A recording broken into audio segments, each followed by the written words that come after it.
Hey guys, so I wanted to do a video on what the coming 2023 transits would look like, but then I thought about it some more and I just don't think those transits are going to be as applicable to each individual as I would like. You can blame my Scorpio stellium for that.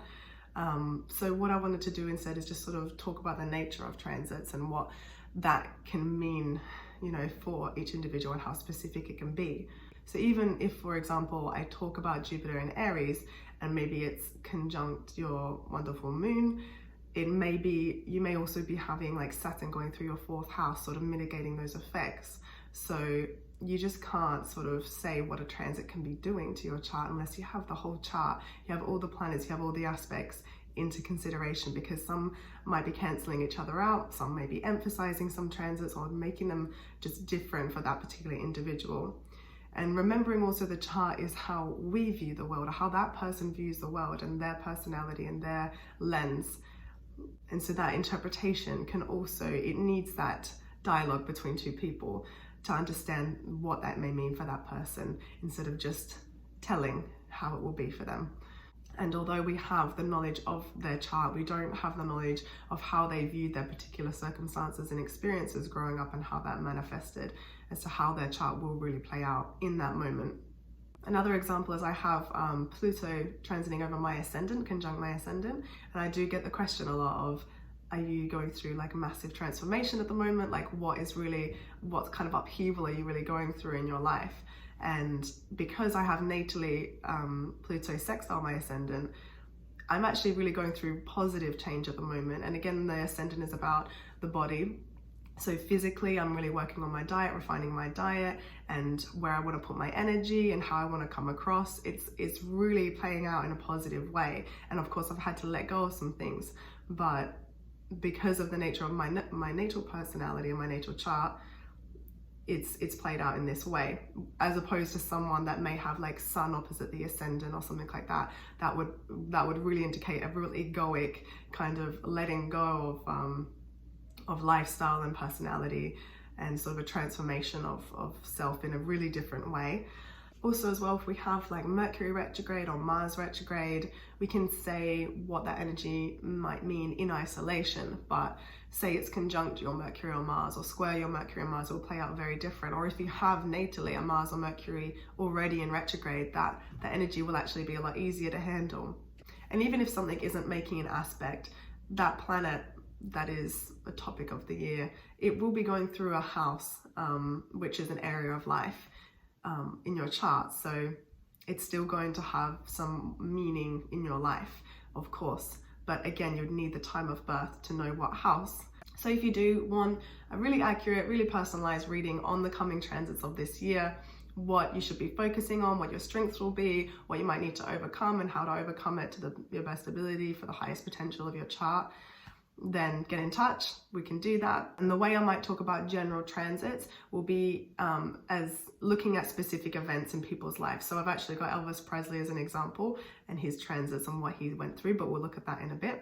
So although I use astrology more for synastry and personality development and personal understanding, how to better relate to other people rather than an oracle, but if we have more of your personal information, we can say what the transits will be doing in a more specific sense. Regardless if it's a hard or easy flowing kind of aspect, you can still know what to gain from it, because it's all about perspective and knowing that we're something bigger than our chart and our personality, but still being able to play out and see what's happening in a really objective way. Sometimes we can get really caught up in what's happening in our lives and the transits that are happening, and sometimes they're really heavy. Sometimes, heavy Pluto, Saturn transits, they're really forcing us, trying to mold us into something more evolved, more mature, or whatever specific lesson is trying to do.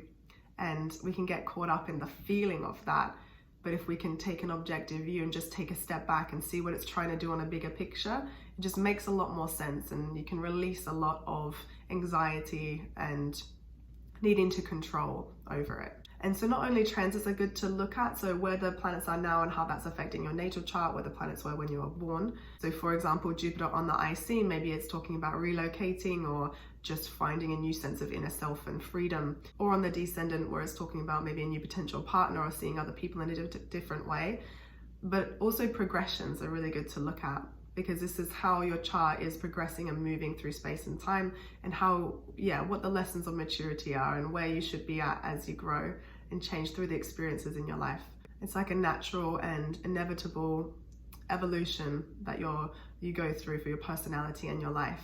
And you can compare where you've been to where you are now, and it's really good to reflect. So I thought I'd finish this video of a transit reading of Elvis Presley and sort of what he was going through in life, particularly when it was difficult for him.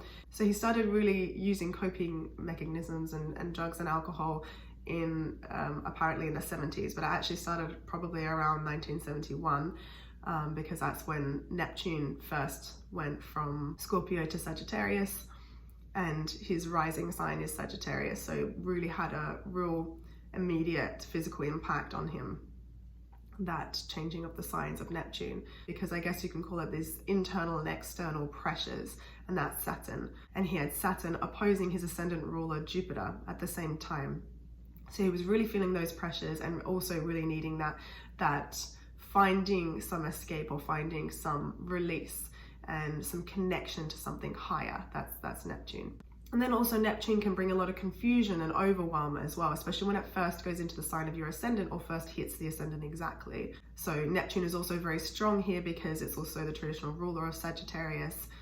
And Saturn opposite Jupiter just sort of bringing a lot of sort of blockages and karma to this aspect as well, to this situation. And that really could have manifested as his manager as well. Transits and planets can manifest as people coming into our lives to play out that energy. So placing a lot of restrictions and limitations on him. And during hard Jupiter, but especially Neptune transits, we can find ourselves becoming a little lost. We need to find hope and faith in something.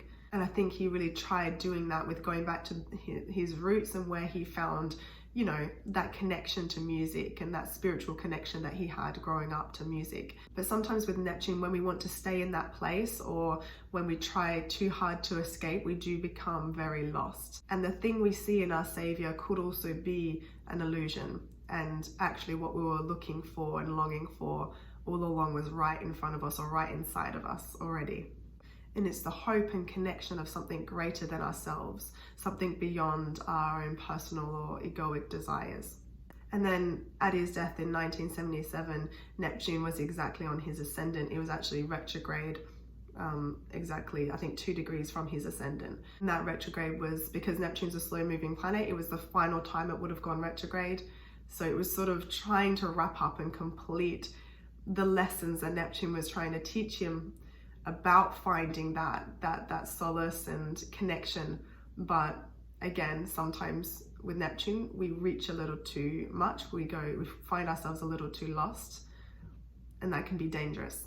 And the first house or the ascendant can also rule over the physical body. And Neptune can rule over drugs and narcotics and refined and pure sort of escapist substances. Neptune is also that place of God and the universe and the ultimate truth and love. And it's also, if you're missing or lacking love or you're feeling restricted, that Neptune just tastes that little bit sweeter. And although it is essential to connect to that, to have deeper meaning in life, we have to learn to live in the Saturnian earthy structures of this physical reality that we're in. And then lastly, Pluto in 1977 was also conjunct his Mars in Libra. So this forever transforming his very passionate and sociable and charming and masculine reputation and image that he had created. So I hope you enjoyed the video. Leave a like or comment. I'll see you soon.